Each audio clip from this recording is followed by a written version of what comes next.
Full schedule for you this morning. We have some wonderful speakers that are going to share their projects regarding mental health.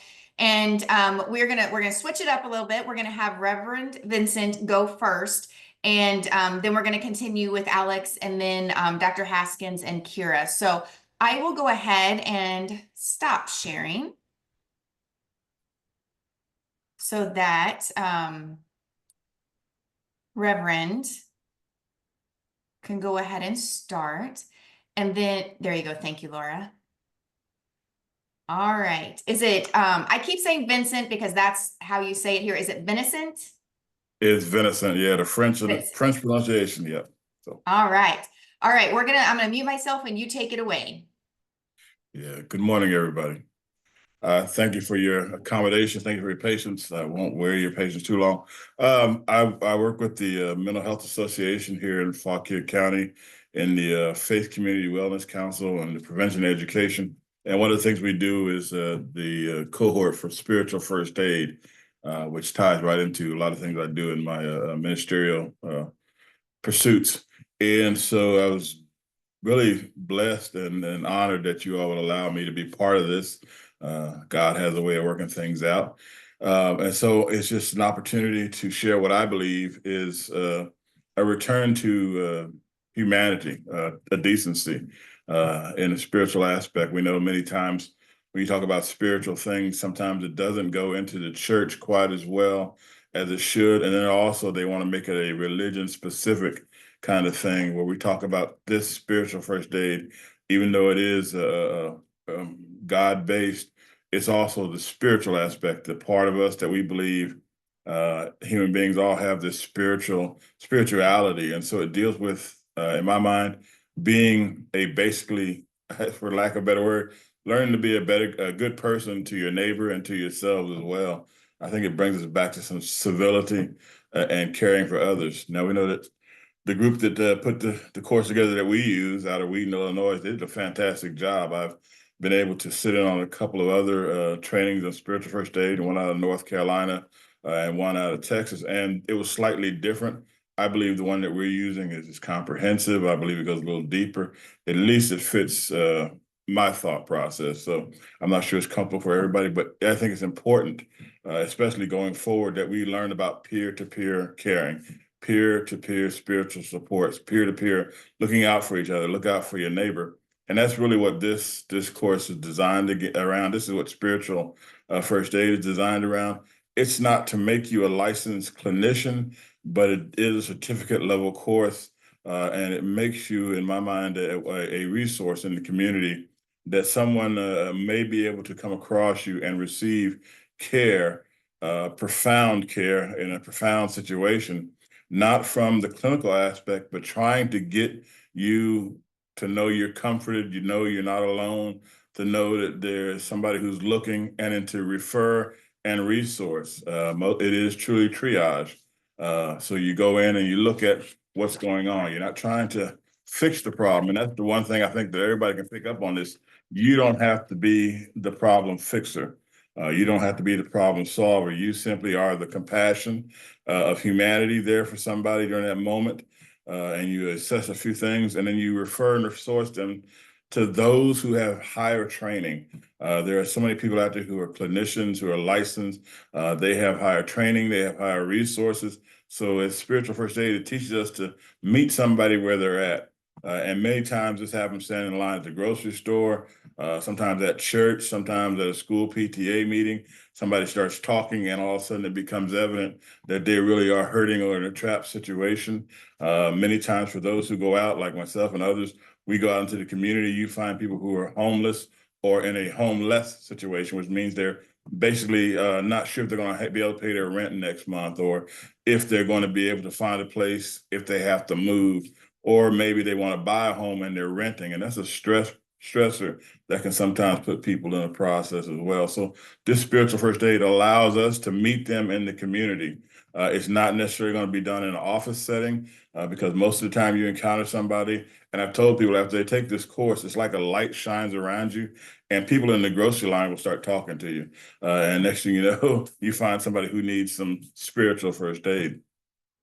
And they break it down into segments when you go in. And this is the key we always want everybody to remember is you're looking at a human being who may be going through something. You're looking at a human being who's struggling. So you want to know about their biological issues. What's going on biologically? Do they have something to eat? We have a toolkit, quote unquote, that we give people. And in that bag, they have usually keep a bottle of water, some kind of a snack. Now we have an emergency blanket we put in there. We have a notebook. They get a little tablet that goes in there. So they go out with this toolkit. And when you meet somebody in a trauma or crisis, sometimes it's just a bottle of water and being there. You don't have to do anything else. Just, would you like some water? And just be there. Because many people feel so isolated and alone when tragedy or trauma or crisis hits.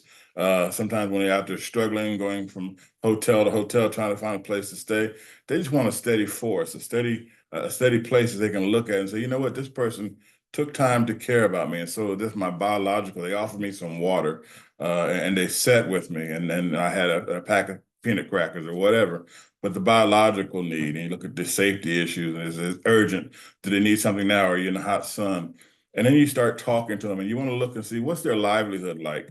Do they have resources? Do they, are they going from pillar to post? Do they have, because some people who are quote unquote homeless, they have income, they just don't have enough income to sustain a place to stay. And so you'll say, what livelihood do you have? Is it secure? Are you able to be safe out here? Because some are sleeping on the streets, some are sleeping in tents. There's tent cities around the area we're at. And so you run into people and you want to be careful and mindful about their livelihood and see what resources they do have. And if they don't have any resources, then you can also know through your referrals and resources where you can help get them something. I can direct you to a food kitchen. I can direct you to a church who has, some hotel rooms they've allotted. I can direct you to a group who has some emergency blankets. And we've given out tents, emergency blankets. We've given out the bags that we've stuffed with what we call necessities, toilet paper, shampoo, deodorant, etc., to have those ready bags to go. And many of our people carry them in their car. Because you can sometimes just hand that to somebody who's out on the street and that they're okay. Because there are some people who are in a homeless situation, they're in tent cities, they're living in the tent, and they know that the stress of going back to every day trying to rent or buy a home is too much for them right now. And they simply want to be comfortable and safe. So we address the livelihood. And then you also look at what's going on when I'm in there. How is this person's emotional state? And this is a tough one because a lot of times you engage somebody who's angry, who's hurt, who's disappointed. They've been through the bureaucracy of trying to get somebody to help them. They've made every phone call you've had in the 211 resource or whatever, and they've gotten no response, or they tell you call back tomorrow. Well, the church was only open tonight. They won't be open till Thursday. So tomorrow, I'm going to be on the street with no phone call because I don't have a phone. So how do I call back? Or how do you call me back if I don't have a phone? So the emotions are rising. And so you have to be mindful of that when you encounter them. Sometimes just being there, a bottle of water, and letting them use your cell phone to make a few phone calls can give a lot of stress relief to some people out there to help the emotions come down. But you also don't want to feed into their emotions by you becoming hyper emotional about it, or to make them feel bad about their emotions by saying, oh, it's going to be all right. You have to be mindful of what you say, because in those situations, when you come in looking as to them a safety and you say it's going to be okay, they start to believe you. And then when you leave them, they go right back to being homeless with no food, only the bottle of water you gave them and no resource. So you really make yourself look like you gave them a false hope. So be careful going out there. And then the social aspect, do they have people around? Many people who are homeless have family who they just burn their bridges with. And sometimes you can find mediators who can engage and restore a relationship. So you look at the social aspect. That's why it's important to go in with knowing that you don't have to fix the problem. You can refer and resource, and that there are a lot of pieces to this whole process. And the one big part is the spiritual aspect. For many of us who are spiritually bound, spiritually guided, we go in and say, obviously, I want to take my spirituality in this. I want to say to somebody, let me pray for you. Well, sometimes you ask somebody, can I pray for you? And you get cursed out because they've had everything happen to them. The last thing they want to do is have a relationship with God or have a spiritual relationship. They simply don't want to hear that. But we say prayer is still important because we believe prayer. So what you do is you say, well, let's just sit for a moment. And why are you sitting for the moment? You pray to yourself. You reconnect to the spirituality that you're going to need to be able to be there for this person. And many times we find after a couple hours, that person will say, hey, you know what? Would you pray for me? It was just the initial hurt. And so that spiritual aspect is still there. You've provided comfort, you provided a need, you've given a safe place.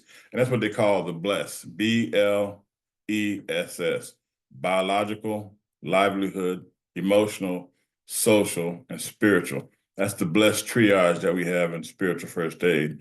And we talk about that a lot. And really, this is for people who want to actually be there for somebody. It really is a heart-driven, to me, it's a heart-driven effort. You have to have compassion. It is dealing with your peers. You have to have the understanding that it's not about you.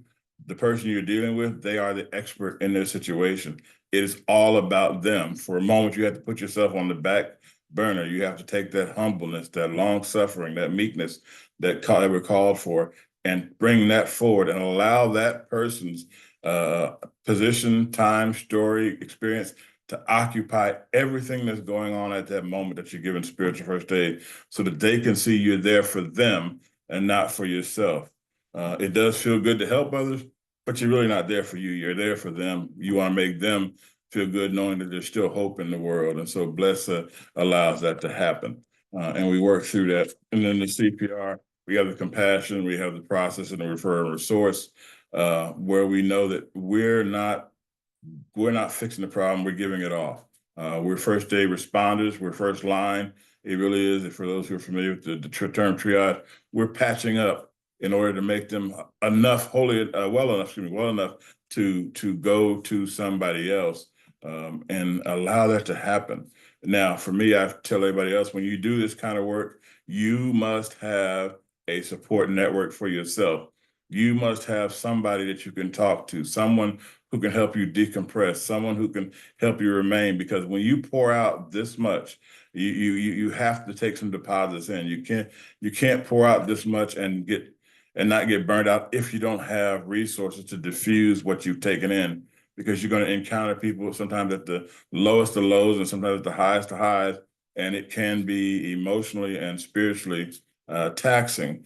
And you need to have outlets. You need to have meditation, music, a good song, or a warm cup of chamomile tea if you drink that, something that helps you decompress if you're going to do spiritual first aid long term.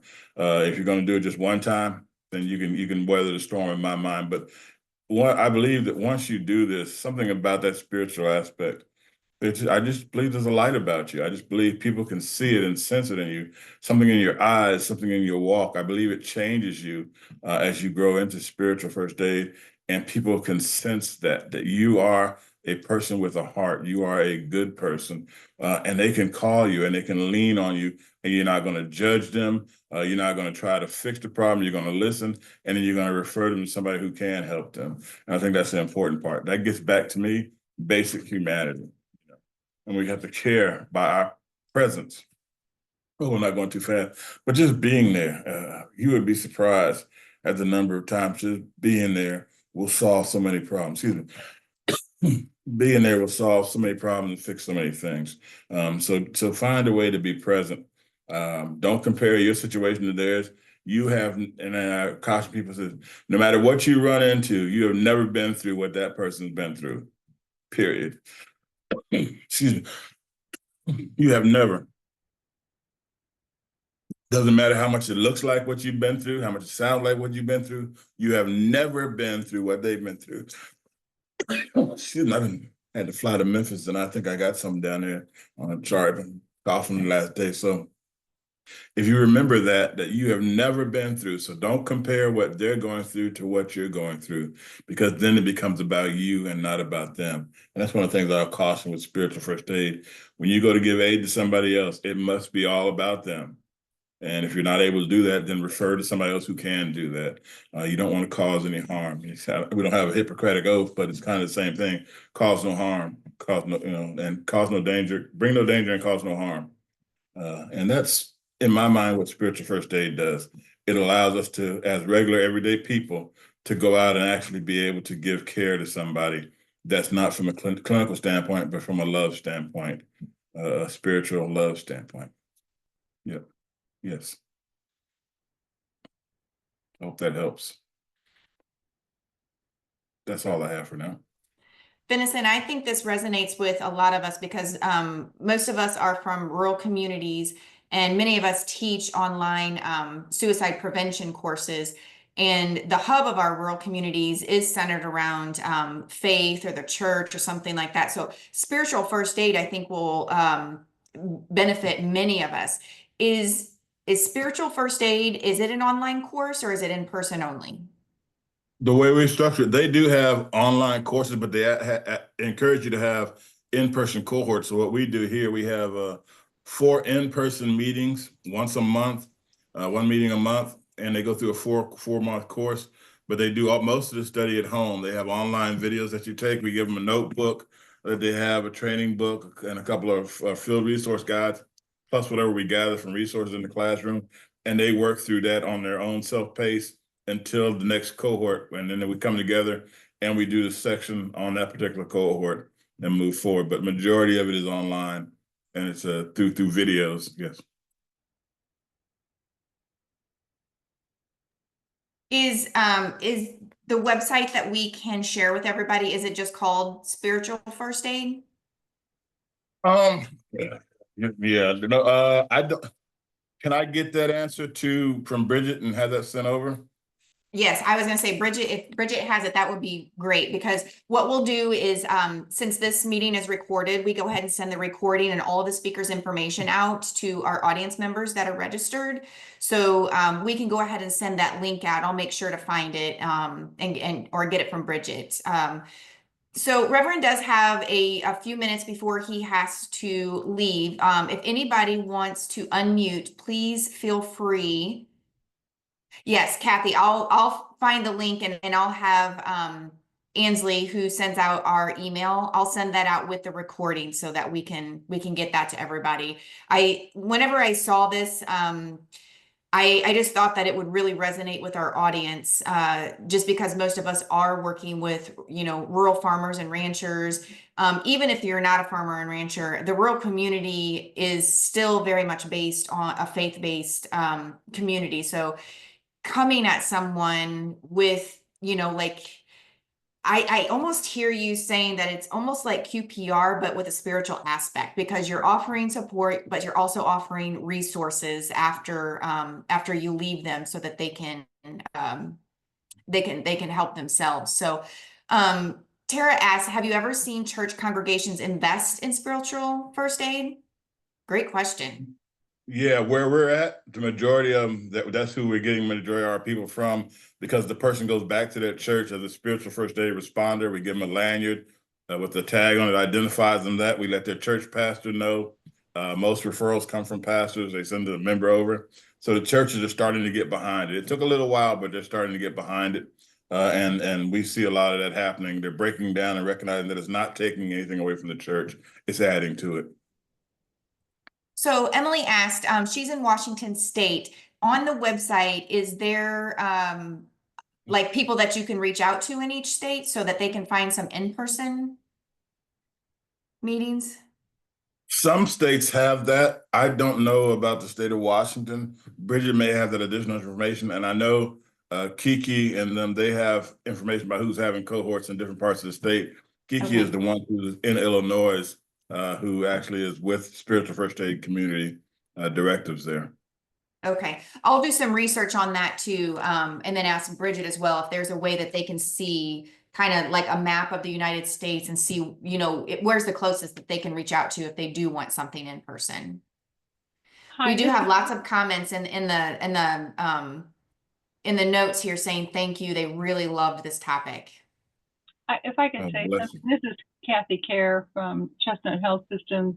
We're throughout the state of Illinois, and we have a faith and recovery program that pastors and their congregations have been trained for. This sounds like something that could really be integrated into further training, because they're always asking for more. And I missed the first few minutes. I couldn't get connected, but Are you saying that the link you send will give us the information that I may have missed, or how we connect? I'm in Southern Illinois, but we're throughout the state. Yeah, I think in Illinois, because they're out of Wheaton, Illinois, but the link should get you to them and give you some ideas on how you can reconnect or take the course online again. But it is a course that a pastor in their congregation that's involved in recovery and that sort of thing, suicide prevention, those they can take that on their own. Am I saying that right? Hearing that right? It's a course. Yeah, once they get the training, once you have somebody facilitating, you should be able to run with it after that. So you have some people who go through the facilitators training, and once they completed that at a church, you can continue to have your own cohorts through spiritual first aid. Yes. Wonderful. That's exactly what we may be looking for. Thank you so much. That's wonderful. We'll have one more question because I know you have to go. Sarah wants to know, she needs a little bit of guidance on how would you respond to someone who is fearful of losing their farm without saying God will provide? Because they know that they will, but it doesn't give them the answers that they need right then. How would you provide that without giving false hope? First question, I'd have to know if this is somebody I knew, the conversation would be slightly different. But if it's a cold call, I'd just go out there. I definitely wouldn't give them a scripture because the scripture is like telling a hungry man, God will provide, and walking away without giving them something to eat. So what you would look at, if you would go in there, you would say, what can we do? What can we look at? And start going through resources with them, seeing alternatives that might be out there, asking the questions, what have you exhausted in resources? Have you reached out to a community? Have you reached out to any agency that provide? But just saying God will provide, it will be okay, would indeed be giving them right at that moment a frustration, not a false hope, because God does provide, but a frustration because a hungry man wants to eat and tell him a meal is coming. It's not a good thing. They want you to put a meal in front of them. So I would do a lot of resource work, see what resource guides you have in that area, and begin looking. That's fantastic. All right, we will send out all of your information. I'm sure that if you could stay on longer, we would have tons of questions for you, but we'll go ahead and send everybody to the website so that they can research it. And then, if they want to do the online, we'll send those links. But then also a lot of them are interested in the in-person, trainings and I think getting help to facilitate. So Reverend, we love that you came and shared this with us today. It's not something that we had ever heard of before. So I think our audience really enjoyed it. Yeah, I would tell you, and I got the spiritual first aid, the cohort we do it is 4, but people can do it in 2 days. Some people have done it in 1 day. It's a long course, so it can be modified different ways. But as you talk to the people at Spiritual First Aid and you get set up, you can decide what works for your community and go forward from there. But again, I thank you for having me on. You can always share my email. I don't mind We will. the life I'm in. But if they have any questions, or if I can ever be of assistance or guidance, I ask, feel free to reach out to me. Wonderful to meet all of you. I pray for each and every one of you. I hope that you would pray for me and sustain us as we go forward. God bless you all. God bless you too, Reverend. Thank you so much. All right. Bye-bye. Thank you. All right. We are going to move right along to Mr. Alex Dunlop. He's going to give us a brief overview, I guess you would say, of his project. It is a new funding opportunity in rural mental health innovations, but it's in specific states. So it's in Colorado, Idaho, Montana, New Mexico, and Wyoming. So Alex, we'll go ahead and let you take it away. Great. Thank you, Carrie. And thanks so much for the invitation to join you for a few minutes today.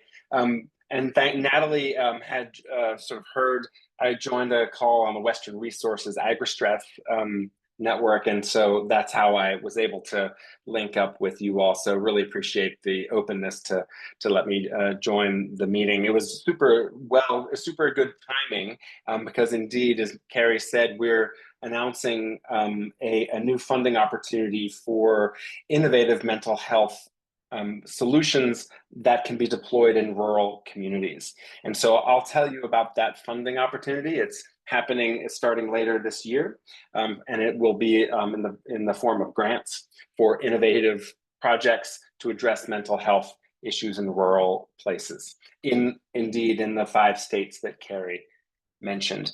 Before I get to that program, I just want to introduce myself and Lore Foundation really quickly, just so you know sort of who I am and where I'm coming from. Sitting in Denver, Colorado, Lore Foundation is a private foundation. We work in 5 states, those 5 that Carrie mentioned. I'll say them quickly again: Idaho, Montana, Wyoming, Colorado, and New Mexico. So we're sort of Mountain West states. What we do as a funder is we're a place-based rural funder. So we work in 7 communities in those 5 states.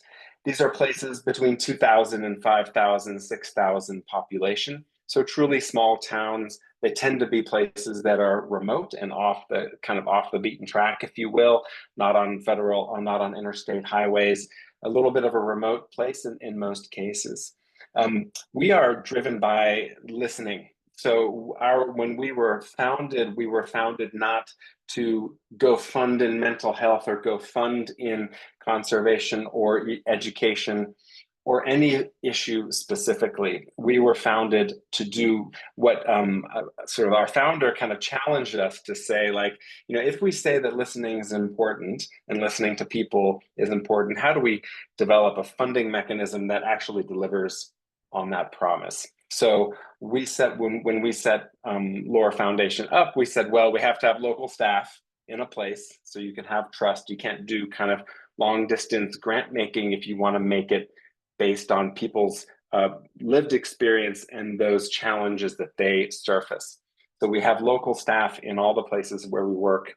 That those local staff, they're driven not by kind of like fund $100,000 in mental health this year, sort of issue-based and sort of target giving, which is how a lot of philanthropy operates.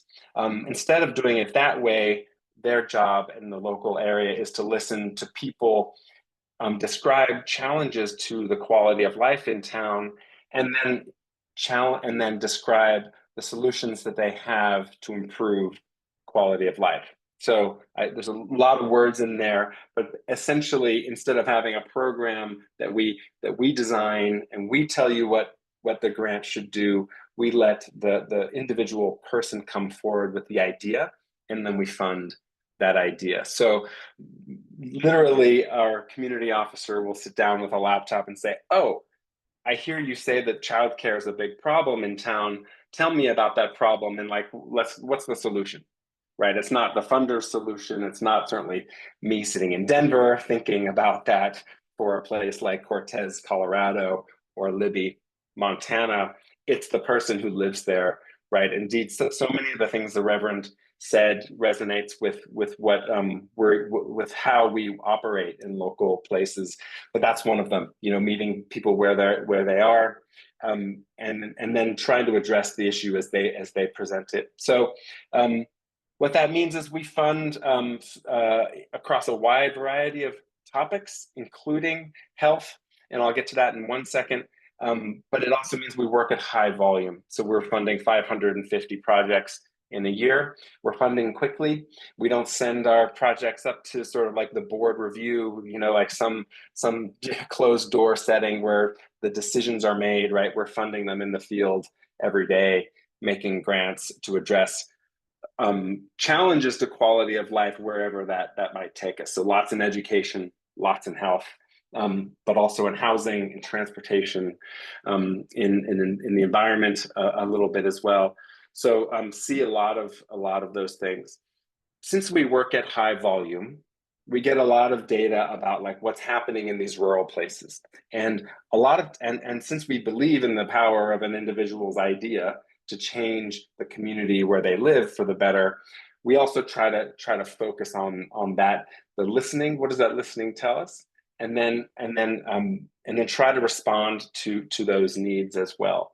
So I run a small team here in Denver, and I have the mandate the privilege and also the mandate to try to look at the projects overall as they're coming in and say, okay, what is that telling us? Well, what it's telling us right now is that mental health is a serious issue in rural places.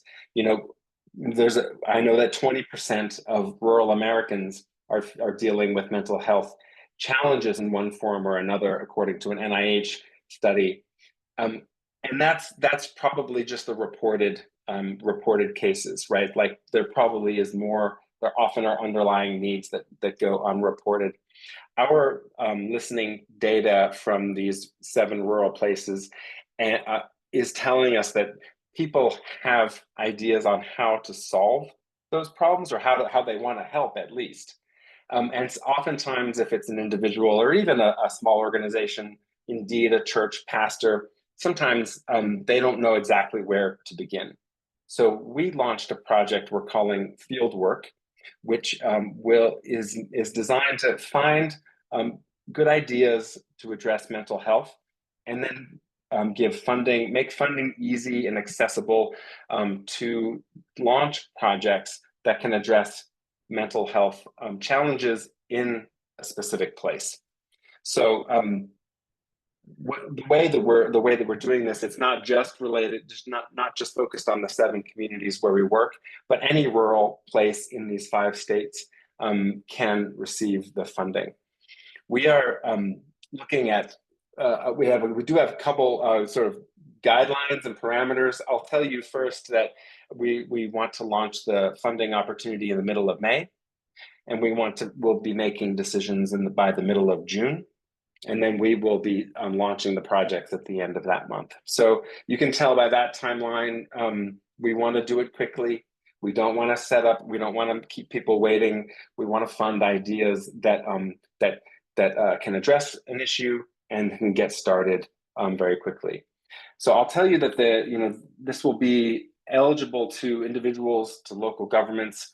We're trying to keep as wide a gate as possible, because we know that innovation can come from any place, not just from nonprofits and not just from school districts, right? They have good ideas too, but they don't have sort of a monopoly on the innovation, at least according to what we see in the rural places where we work. But indeed, nonprofits can apply, for-profit companies can apply if they have a good idea, chambers of commerce, libraries, and other organizations and individuals in Colorado, Montana, New Mexico, Wyoming, and Colorado. I said Colorado already. Those 5 states. So what we want to do is so the 3 areas that we'll be looking in is preventing and responding to mental health concerns in a place, increasing access or awareness of mental health and social well-being services. So sometimes it's a matter of promotion and getting awareness out there. And also deepening meaningful social connections to mental health outcomes as well. So we do think of this, on the spectrum. On the one hand, loneliness and increasing social connections to address loneliness that can lead to mental health challenges on the one side, but also up to sort of mental health, like direct service provision. We want to make sure that we're keeping the door open to a wide variety of projects. And we are also asking applicants to tell us why their project is innovative. And we have a way that we think about innovation and I can describe it quickly, but it's essentially ideas that kind of challenge existing norms and expectations around who can provide the service, who should be receiving the service, how you get the word out to people, where this takes place. Sometimes innovation is as simple as, well, it's never happened here, and I think it can have a huge impact here if we give it a chance. So in place is important. And sometimes it's the program content, say the kind of curriculum, the spiritual first aid curriculum is an example of that, which could be an innovative sort of piece of material that needs to find its way into the hands of people who need it. So we think about innovation, we'll be asking applicants to kind of push themselves and describe how these projects are innovative. And we expect to fund up to $25,000 per project, and to have those projects completed within a year. So those are the broad outlines. I could go on, Carrie, but I'm certainly happy to take questions. I'll stay on for the entire hour. I'm so super curious to hear from the others and to learn more about the network. So I might pause there. I can repeat the dates maybe and put them in. Maybe I'll put them in the chat. That would be great. Okay. Yeah, that would be great. I think we're all reeling about how fast your turnaround is. Like, that funding never happens that fast. So kudos for you to, be able to do that. Also, while you're in the chat, would you care to put the link to that in our chat? We will add it to our email as well, but I'm sure that there are people on here right now going, "Oh, I need to get to that." So, is there anybody within those states, or I guess even outside of those states, that have any questions for Alex before we move forward? So, there is a question. Can Alex provide any more information about the data he mentioned? Is it accessible to everyone? The 20% data, I assume, is the thing. Let me put that in the chat. It was an NIH study that I think that link will convey. Tell me if that doesn't work. So Karen wants to know, can this be used to expand a pilot? It can be, yeah. Certainly not everything has to be sort of like new, like nothing new under the sun, I guess is the term. It can be expanding a pilot. It can be bringing a project to a new place. We'll be asking in those cases kind of like how, if there's a change being applied to the practice or to the content that makes it relevant for that place. For us, like it's important that the services will be delivered in a rural place. And so if that's the innovation, that like this has never been done in a town of 5,000, but it's going to have a huge impact, then we want to know about that. And indeed, that would be okay. Okay. So if they do apply for this, are there any kind of evaluation requirements? That's a great question. So yes, there are reporting. We have like IRS requirements that we have to do when we issue a grant. At LOR, we do this in community work as well and in field work. We minimize those reporting requirements to the very, very minimum. And we will have the funding will go out in two chunks, right? You'll get an award when on an acceptance of the project, the first half of it, and then the second half will come after kind of a status report where we'll say like, have you done the thing that you said you were gonna do, and like any preliminary learnings. Look, we know that innovation, these things are hard, and like some of them will fail, and that is okay. We have the privilege of being a private funder, so we have the ability, we have sort of tolerance for that risk. And we want it when we think we can learn from failures as well. We want folks to take a chance and do something new. Obviously, avoiding the risks of sort of like when you're dealing with humans and mental illness, we do want to make sure that we're not sort of doing things that put people at further risk in their situations. And we're eyes wide open about that. However, we also know that sometimes you try a project. I thought it was going to work because farmers meet at the granary, but it turns out that the same 3 people showed up every day for the time that I was doing this, and so like you can see how projects might not happen as well in the same way as you imagine them. We want to learn from those too. So minimal requirements on terms of reporting. We essentially we most want these projects to be set up for others to replicate, because we want to help the applicant, but also we want to help the country, rural people all across the country, to say like, oh, I've never thought of doing it that way in a rural place. Let me try that later, so that folks in Illinois and in Appalachia can give the thing a try if it seems promising. Okay, that's fantastic. I know that there's people who want some more information. So there are a couple more questions in the chat, and we'll have you answer those in the chat so that we don't run out of time for our last speakers. Great. But yeah, we'll send out all of his information and the links to the LOR project. And Alex, we're glad that you came on today and shared, because there's plenty of people within our audience that are within those states.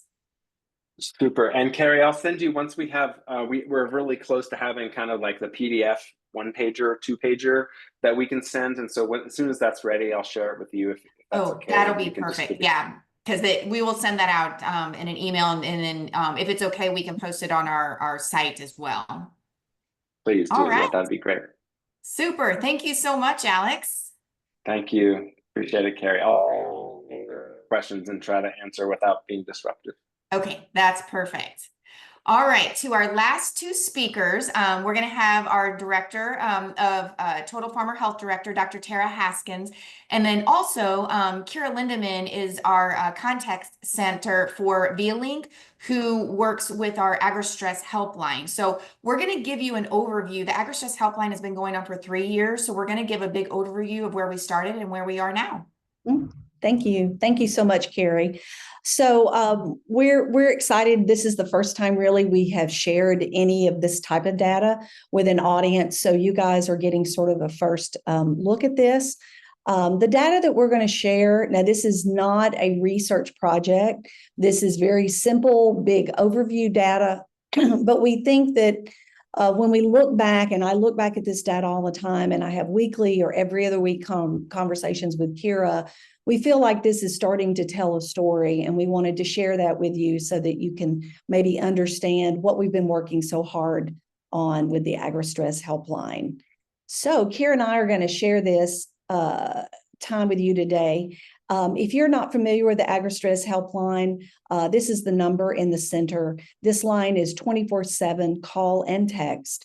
The states that are shaded in the picture here are all of the states that have the AgriStress helpline currently in them.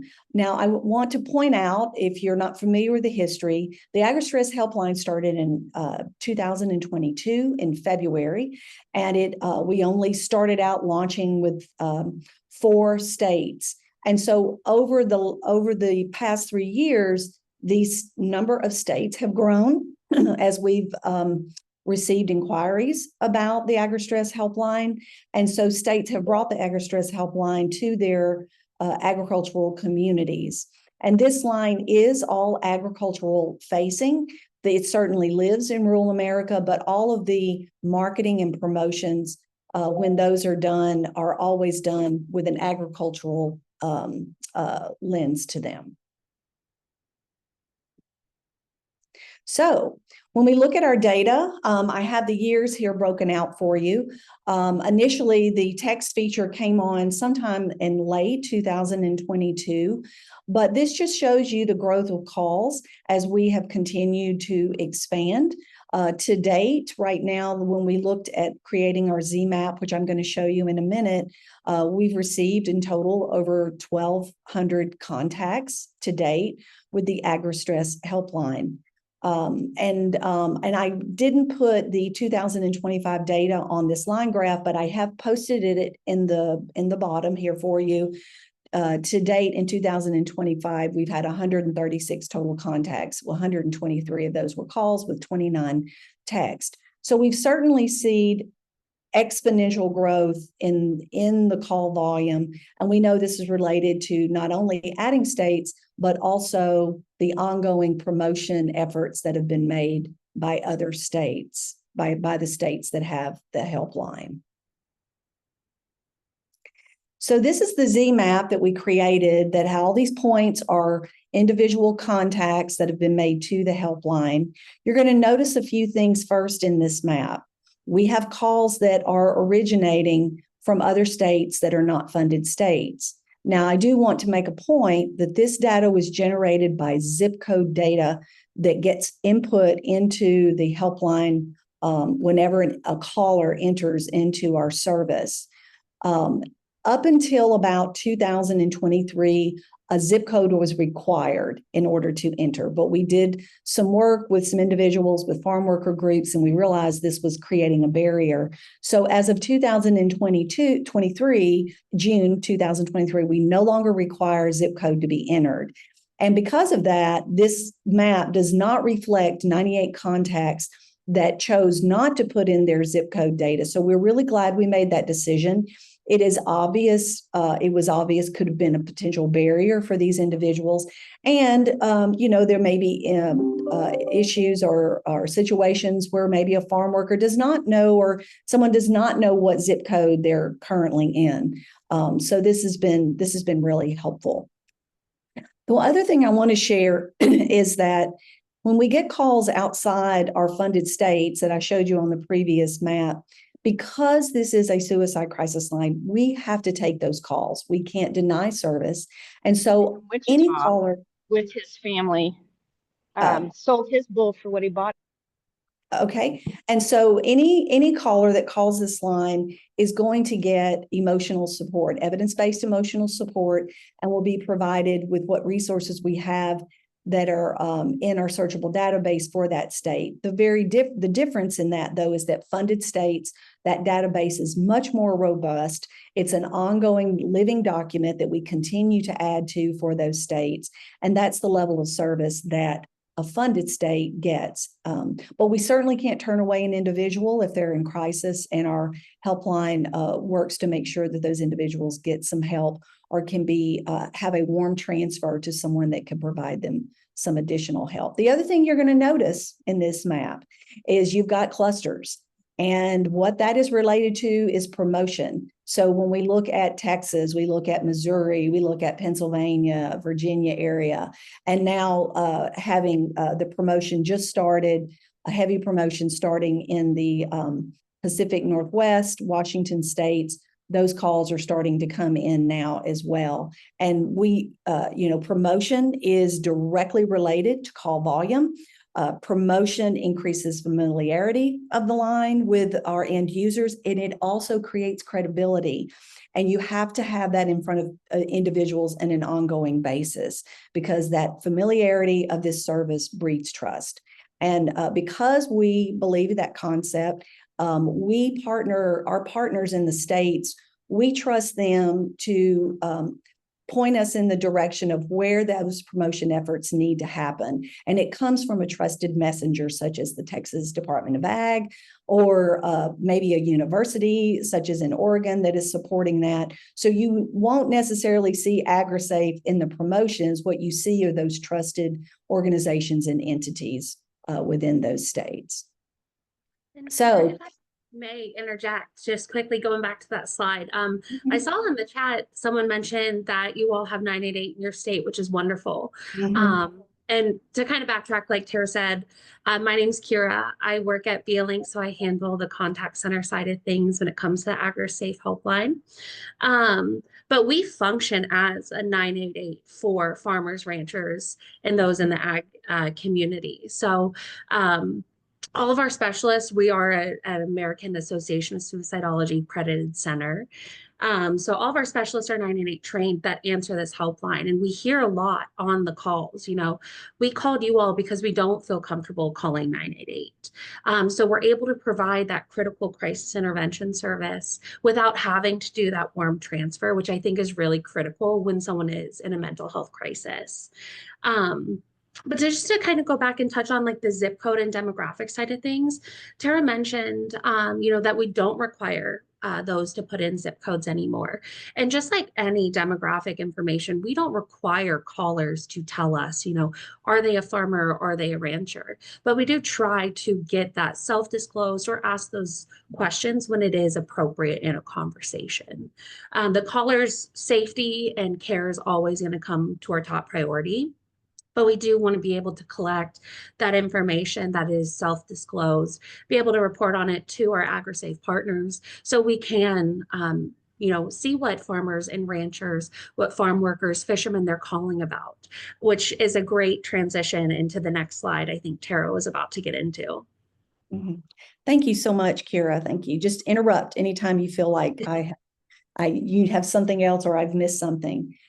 So we took the call data that we had and we broke it down so that you get an understanding of, that role of those individuals that are making these phone calls.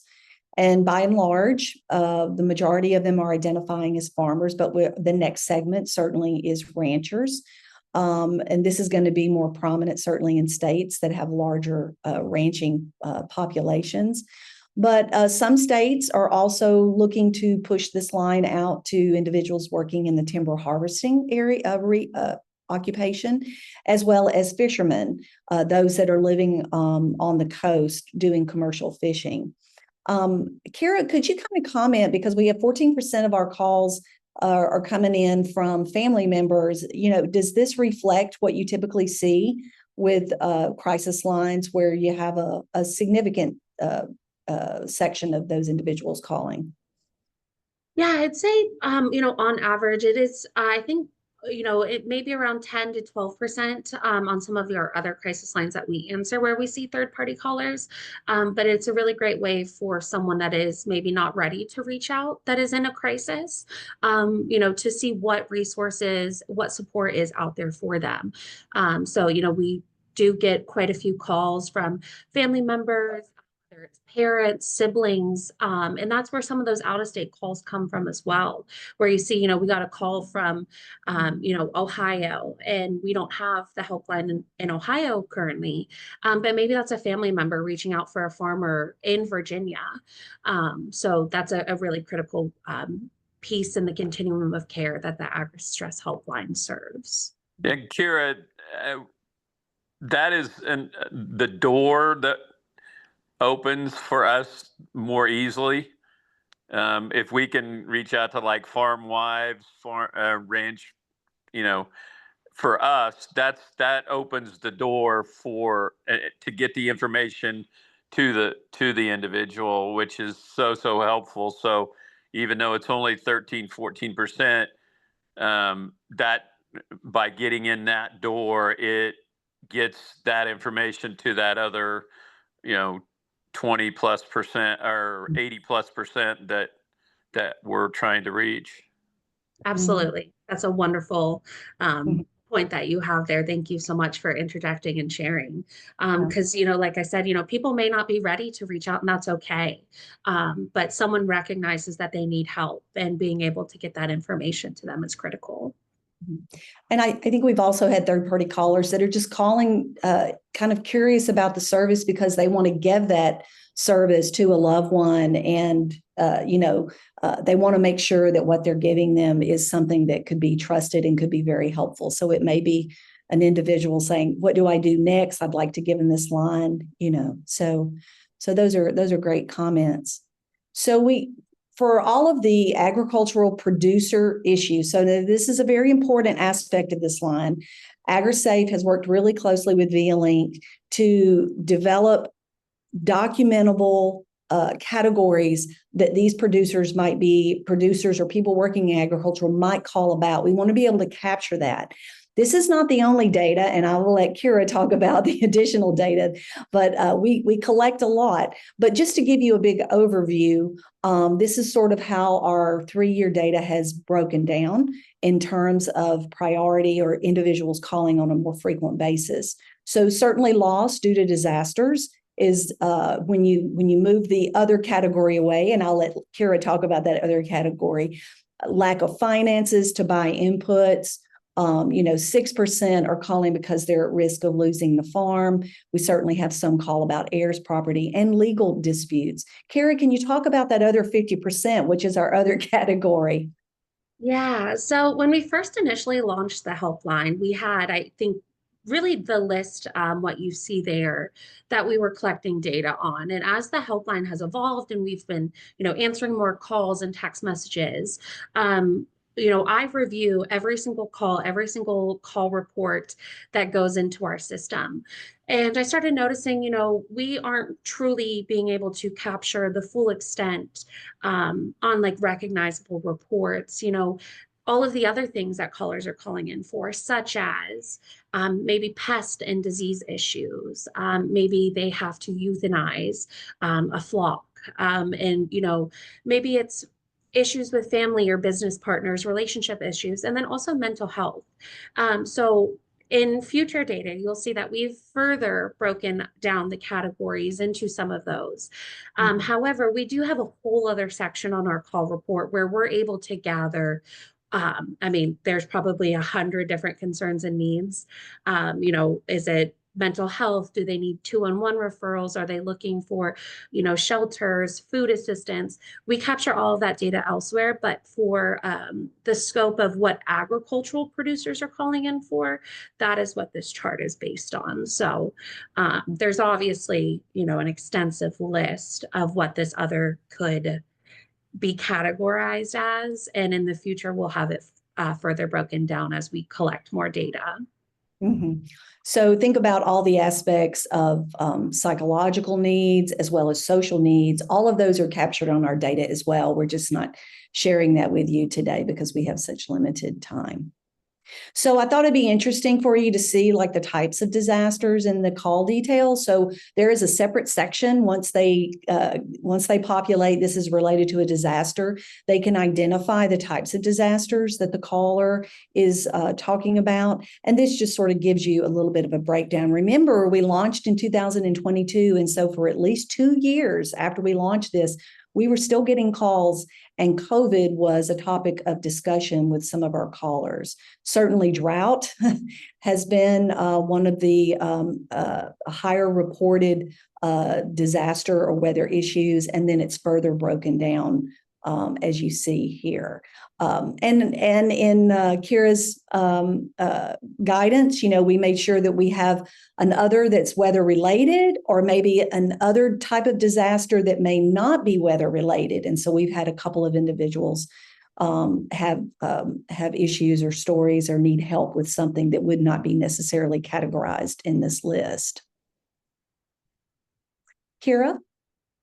Yeah, and then just a quick point on the emotional support, and you know, another point of data that we collect is someone calling for information referral-based needs, or are we providing emotional support, maybe you know, suicide de-escalation intervention. So last year, we on average provided about 34.5 minutes of emotional support talk time versus the average call talk time, which was reported at 9.12 minutes.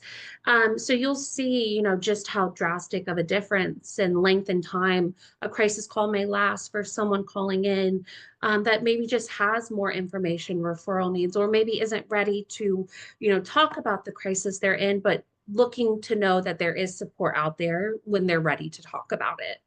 And then also here we've reported that through the lifetime that we've been answering their AgriStress helpline, there have been 23 callers that have been identified at some level of risk of suicide. And then we've had 19 callers reach out on behalf of someone else that may be at risk of suicide. So we've got even more further data that we're able to break down. Is someone having thoughts within 24 hours? Is it a suicide in progress? You know, is it a suicide with ideation within 2 months? But in total, we've been able to see that we've, you know, helped over 40 folks in some degree for suicide intervention. Thank you, Anything Kira. you'd like to add, Tara? Well, I'm glad you mentioned that now the category of suicide risk is going to be broken down into those, because I think that's a great way to capture information. Also, anyone that every caller is offered a 24-hour follow-up call, and they certainly don't have to take that, but the helpline has administered 24-hour follow-up calls. And I just have a question. Could you share, Kira, you know, do you sometimes see repeat callers calling this line? Yeah, absolutely. You know, some folks in crisis may identify in a crisis for, you know, maybe it's short-lived and it's only a few days, but they're reaching out day after day. And that's exactly what we're here for. You know, there's no amount of time that we set on someone to call, or, you know, how many calls that they can have in a day. We're going to always be there to support someone. And we always remind them too, if they need to call back before that 24-hour follow-up, we are there 24/7. So, you know, we want to be there as a source of support for them. And I think on the next slide, we talk a little bit more about like our continuum of care and what the helpline call flow looks like, just so you all maybe have a better understanding of, what does this look like? So we answer the helpline. We have translation services in 160 different languages, which is, phenomenal. When they're connected to care immediately. So they're never going to be put on a wait or on a hold or anything like that. They'll get connected to a live specialist where we're able to identify those needs, provide that support, and then also offer referrals, which is a huge piece of the crisis care is, connecting to folks in a crisis to referrals, which I think Vinicent touched on earlier at the beginning of the hour. So I myself, Tara, our head resource team, we have a curated database of specific mental health, substance use, abuse, and agricultural specific referrals that we're able to provide to callers if that's what they want and that's what they need, which is another really critical piece. And we can provide that on the first call or during the follow-up call. And I know we're running short on time, so I apologize for kind of rushing through that, but just kind of. Kara, could you give them an idea about 2000 and the number of referrals and types of organizations or number of organizations that referrals came from? Yeah, so in 2024, we had 427 referrals to 256 different organizations. So I think that just speaks to the extent of the database that we have available to helpline callers, is that, if they're looking and that's what they're ready for, we can provide that to them, as well as that crisis intervention. And, we have the data on 2023 as well, but just wanted to kind of throw that in there as one last little glimpse of the impact of the helpline work we've been doing. Right. And remember, everyone, this is really only, although we'll take calls outside of state, we're not doing marketings in those other states. This is just the work we're doing in 11 states. So we want this line to be a national line. So just think of the full impact that we could have if we are able to multiply these states all the way up to 50 in territories, how much more service that we could give, and the helpful information that this line can provide the agricultural community and individuals that are supporting those ag communities to make a difference. And so I will go ahead and stop there. And you can reach out to me if you have any questions. I'll stay on for any questions, Carrie. I know we're over our time, and I really appreciate our audience hanging in there. Yeah, that's perfect. We're really, really proud of how much the AgriStress helpline has grown here at AgriSafe, and it doesn't continue growing without everybody's support. So if you don't have it in your state, I did put in the chat that you can contact our CEO, Natalie, or your state Department of Ag. You can contact them, and then they will contact AgriSafe to get that process started. So we are running a little bit short on time. If you have questions, you can either put them in the chat or hold them for just a second, because our CEO, Natalie, wants to share just a short message before we end for the day. Thanks, Carrie. I'm sorry to come here so late. So just a reminder to folks, Laura put in the chat, we have ways that you can help market the line in your state. So Laura, if you can put that further down, that chat message, that would be awesome. We can't do this without your help. So please know that all the marketing materials for the states are available on our web for you to grab and push out. The other thing I wanted to mention to folks is, there's a lot of changes happening, obviously in funding, and AgriSafe is on solid ground because we have diversification in funding. Where thank goodness we're not all federally funded, because we would be in trouble. But I want to just encourage folks, if you find value in the Innovation Exchange, one way to give back to AgriSafe is to join as a member. And that's $100 a year for full membership.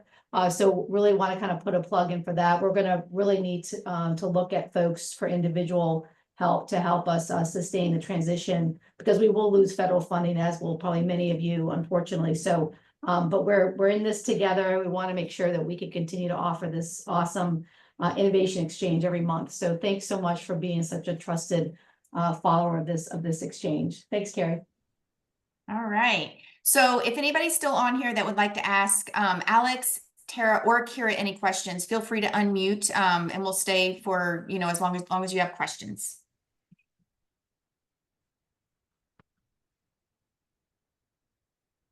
Tara, we do have a comment that I want to say Tyrell or Terrell loves your voice and they're taking farm response. Wonderful. Online. Thank you. Yes. All right. So yeah, if we don't have any questions, we will have a slew of information for you in this follow-up email along with our recording of today. Feel free to pass that along to any colleagues that would be interested in our AgriStress meetings, and we would love to invite them and have them join us. So, all right, guys, I can't believe I'm saying this. We'll see you in May. Bye. Bye.